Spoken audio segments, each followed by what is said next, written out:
What's up, crew? Welcome back to Libertalia Game Supply. Today I'm going to show you a tweak to the main one-card combo that you get in Tellarknights. So now, essentially what I've been trying to do is just expand the number of playlines that are just like standardized for when I see an opening hand. I just know the certain routes I'm looking for, and then hopefully I end up doing better in the long run by knowing those things and then just understanding the opponent's deck better.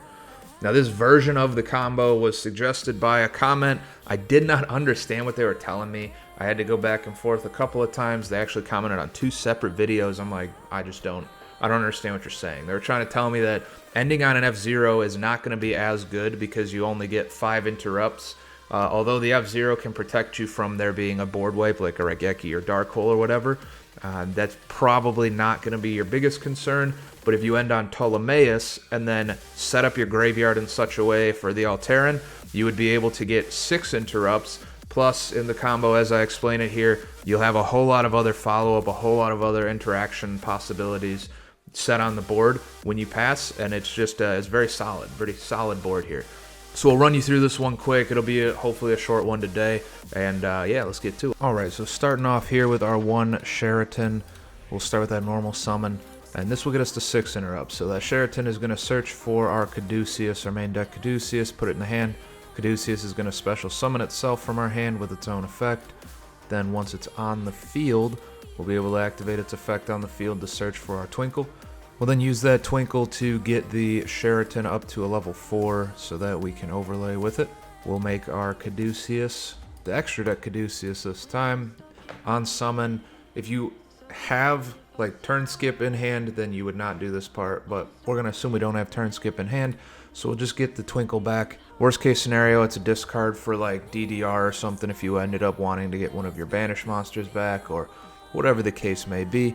We'll then use the second effect to copy our Lyran in order to get to our Constellar Tellarknights, and then we'll use our Constellar Tellarknights to get our Caduceus back onto the board. I can't use the effect again, so it's just going to be a body. We'll then use M7's own effect to put M7 back on the board.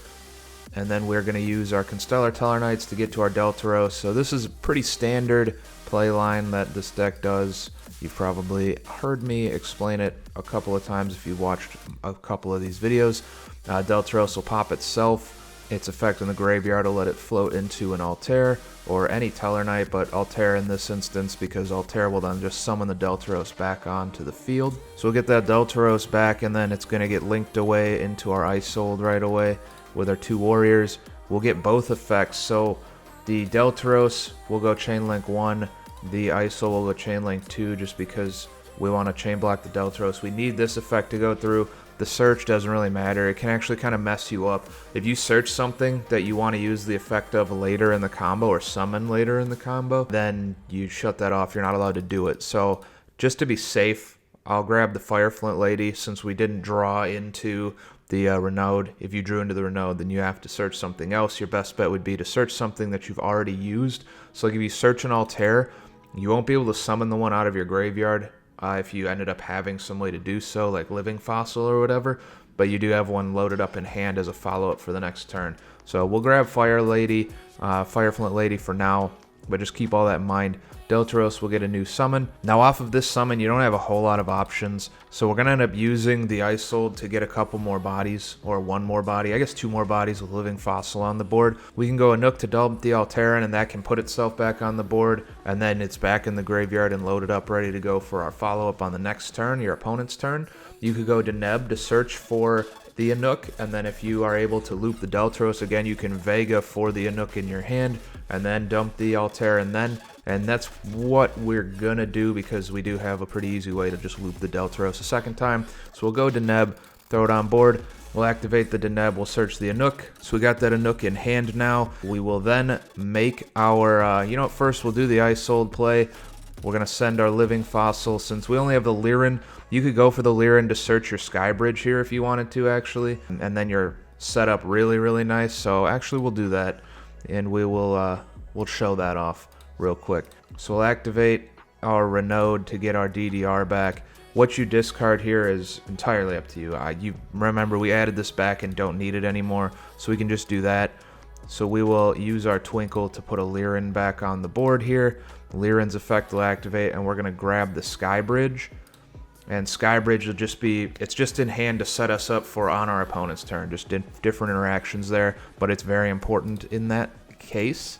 We'll then make the Gaga Gaga Magician with these two, and then use that Magician to get our Deltaros back on the board again, so we can loop it for a third time. So now we have enough material on board to make a 4-material Appaloosa. We also have enough of everything else to finish up this board nice and strong.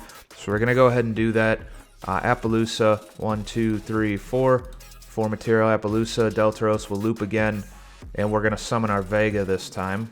Vega is then going to summon our Anuk in order to dump our Alteran. So we'll get that Anuk effect, get that dump. We're set up for a pop, and this will be what we use to make our Ptolemaeus right now. So the way we've got this set up, 4 effect negations here with the Appaloosa.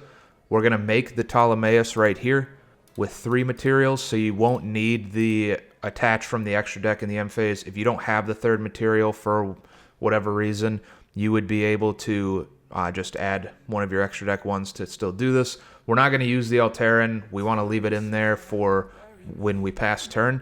But this is the board essentially that we're going to pass on. We'll set the Sky Bridge actually as well. End phase, it will we'll skip that effect, and then there's no opponent, so we have no way of doing this really, but we'll just come back to our turn, assume that it is our opponent's turn, and they've done something, ignore that we need to do something about. So we're going to detach our 3. We're going to rank up into our Pleiades. The Pleiades summon is going to trigger our Alteran. We will not use the Pleiades on our own stuff at the moment. Our Alteran on summon will get an effect to pop something for every light or dark Xyz monster you control. We only have the 1. If you opened up really nasty, you would have 2 or 3 or whatever. If you didn't want to make this and you're playing full into the Xyz for the pops, you can get a ton of interrupts that way as well. Obviously, we have nothing to pop at the moment, so we'll skip that one. The Pleiades will then have a bounce. The Appaloosa still has the 4 effect negations, and if you were to not use the Pleiades, like it just didn't come out, you were able to interrupt enough between these 5. On your own turn, obviously you can leave it loaded, or you can use it to bounce your Constellar Tellarknights to your hand, activate it, get another special summon. If you're going that route, you can overlay for, whatever. In this instance, you would probably need to make the Dark Tellarknight Batlamius, just because the other ones require more. You could make a Caduceus to add 2 back to your hands for some follow-up, and then you can rank this up into Constellar Diamond and make the F-Zero that way on the follow-up as well. So tons of options here for play lines, and I really do like the way this board feels passing. You still leave a good amount of your extra deck there, versus the F-Zero play. I can end up with like 5 extra deck monsters left, which is a lot less good for if you don't win on that following turn. So big shout out to the person that suggested this being the end board. I apologize that I did not understand what you were saying for a couple comments there, but we got there, we got it figured out. That'll do it for this one though. Happy deck building. I'll see you guys in the next one. Have a good one. Goodbye.